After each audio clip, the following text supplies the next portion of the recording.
I want to thank everyone for coming out and supporting our team and this group of girls. We have a great group this year, and it seems like, honestly, just yesterday that I was standing up here with my press conference in May. So where we've come in a short amount of time is really remarkable. We've really grown as individuals, as a program, and as a team. And I think, we've had our 14th practice just today, and where we are as a group, I'm really pleased with. I think, our players are competing every day. They're getting after each other. They're really adjusting, and they're buying in. So I've really loved working with this group. When you take over a program, you don't really know what to expect or how long it's going to take to build that culture or to kind of get them to buy into the new staff's intensity level and what you're expecting every day. But I've loved this group. I think you guys are really going to fall in love with them, and they compete every day, and they kind of bring their A game and their best, and our chemistry has really improved. I think the 4 and 2 had a big, to do with that. And this is our 14th practice today, but we also got 10 practice in the summer, which really helped us. So not only did I get to know the team, strengths and weaknesses, but they got to know me from a coaching standpoint and my staff. So where we are now, speaks volumes of where we were, when we started our 4 and 2 practices. So we have a tall task ahead of us. We have a very great non-conference schedule. We go to Duke, we go to Wake Forest, we have Vandy, Green Bay coming to us. So I think there's some great games for fans to kind of come to the Al and watch. But we know it's going to be, an extremely tall task for us to get ready for these non-conference games. But that'll only prepare us for the Big East, which is a great conference. And, our goal is to go out there and kind of beat the best and go shoot to take down DePaul and St. John's. So in order to do that, we have to, practice against the best, which our non-conference schedule has really prepared us for that, or will prepare us, I should say. So, we're at a point where we have a lot of new faces, a lot of new freshmen who are not necessarily known in the conference or known in the country yet, but I think you guys will really see a great brand of basketball from them. They're playing very fast, and they're adjusting to their teammates, and they're learning very quickly. And we also have a lot of seniors and some upperclassmen who aren't proven necessarily on the national stage yet either, but they're really confident, and they're willing to kind of step up and take over roles that they never had to do before. So every day when we compete and we go into that gym to practice, we have that mindset of let's prove to people, let's prove to the country, let's prove to the conference, and let's prove to each other that we're ready for this. So with that, we're excited, and I hope you guys are, coming out to support us this year because it's going to be a great team to follow. So I'd like to open it up for any questions you guys may have.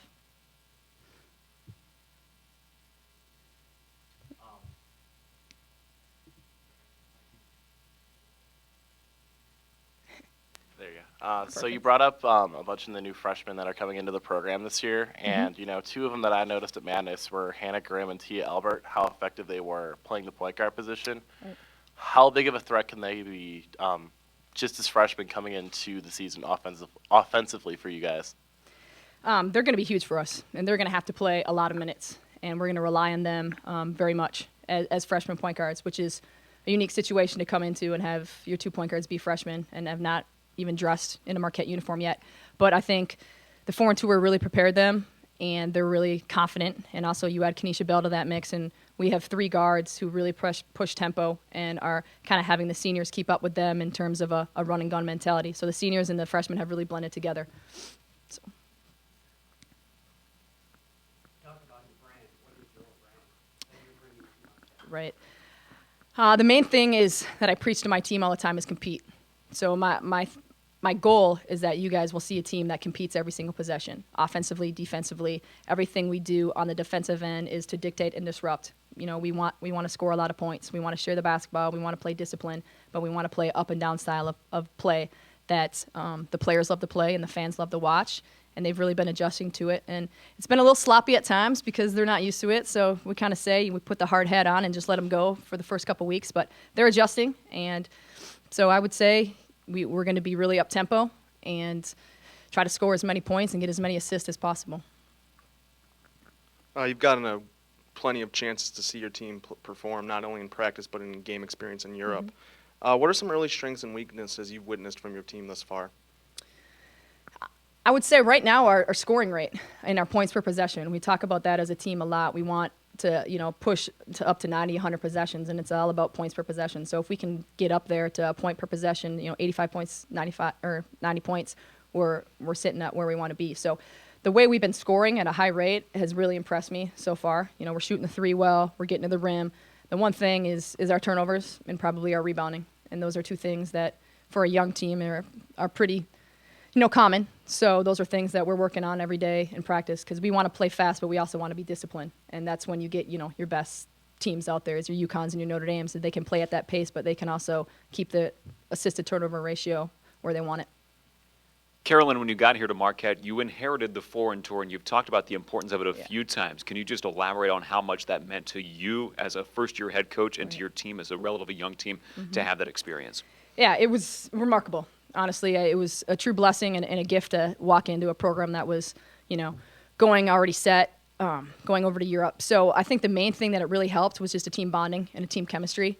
Our team has really grown as a team and as teammates, and to see them kind of adjust to each other, not only with my staff, but the 4 new freshmen has been really important and really vital. So I would say to where our chemistry is now to where it was when I first took over the job, it's night and day.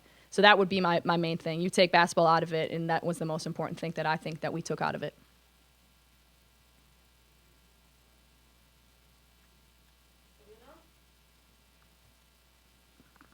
Nine of your 11 players are either seniors or redshirt or true freshmen. Do you find that Right. disparity odd at all, and how do you sort of balance the experience with the lack of experience on your roster? Right. Our seniors have been great. They really have. You walk into a situation, you never really know if you're going to have leaders, and you don't really know them. But we have, a group of seniors who have really taken the freshmen under their wing and really kind of bought into my philosophies very quickly. And that, for me, is a huge blessing to have a group that I can rely on and say, hey, this is my expectations every day. This is the level that we want to be at. And they've kind of been the benchmark, and then the freshmen have kind of followed in suit. So I kind of like that gap because we need people to kind of mentor these freshmen because they're going to have to play. So it is a unique situation, but one that I'm excited about because it's a great balance. Carolyn, with this team, did you end up taking a look at what's happened in years past, last year, the year before, looking at some film and seeing, okay, we can build on this, or is the philosophy more of, I want to come in and start to mold things my way using this group that we have? Can you talk about that process? Yeah, I think every team is different. I've watched film from last year and watched a lot of what they did in years past. But, when we have so many freshmen and a different style of play, you have to look at the pieces that you have that current year. So I've really been kind of adjusting to what this team can handle. Obviously, we want to play fast, but there's going to be times where we have, Chelsea and Tibbs in the game at the same time. So we're going to have to slow it down and, go to our power sets and stuff. So learning, when to play fast, when to bring it down and kind of play with the pieces that you have is going to be really important for us as a staff as we go through this season. Coach, Arlisha made the preseason All Big East squad. How much will you rely on her this season? A lot. And she's going to be put in roles differently than she has in the years past. Before, she could kind of roam as a spot-up shooter and kind of reap the benefits of KP down low. Now she's got to be that primary look, and the defenses are going to be trying to shut her down. But she's ready, and she's really expanded her game. I would consider her not just a spot-up shooter anymore. Now she can knock it down like no other, but she's also putting it on the floor and getting to the rim and setting other people up. So she's going to be a big role for us. But you're going to see our team, I think it's going to be by committee this year. There's going to be a lot of new pieces and a lot of new people step up that haven't had to do it in years past. Epi is somebody that has been fantastic so far. In practice, she's honestly been our MVP so far, not only from her leadership role, but what she's bringing every day from her hustle, from her defense to, expanding her game on the perimeter. So. You talked about playing fast and aggressive, but also managing your turnovers. In terms of coaching, how do you sort of manage that and ride that fine line, especially with such a young backcourt? If anyone knows, please let me know, because I think that's the that's the magic ticket right there. If you can get your team to play that speed and also control the ball, and I think it's going to be something that we develop as the season goes on.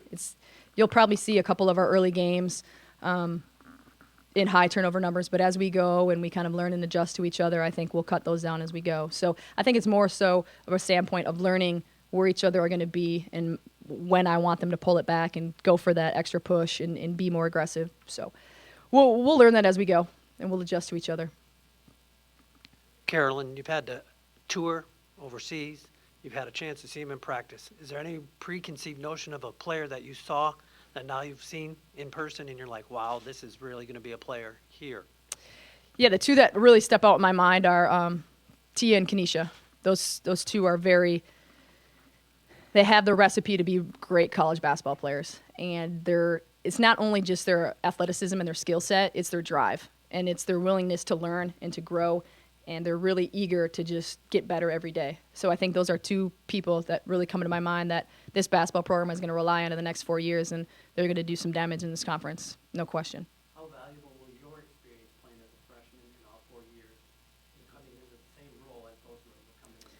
I think it's huge. Not only did I play as a freshman, but I played here as a freshman. So that helps because, I can give them a little pointers and explain stuff because it is a different ballgame when you're a freshman. There is another sense of pressure, and you're adjusting to not only the basketball, you're adjusting to school, you're adjusting from being away from home. So to just kind of mentor and mold them and let them know that it's not going to happen overnight and that it's going to be a process. And where they are now to where they're going to be in a month is completely different. So we just got to keep going day by day with them and remind them of the end goal. Anything else? Okay, thank you, Coach. Thank you. Thanks, guys.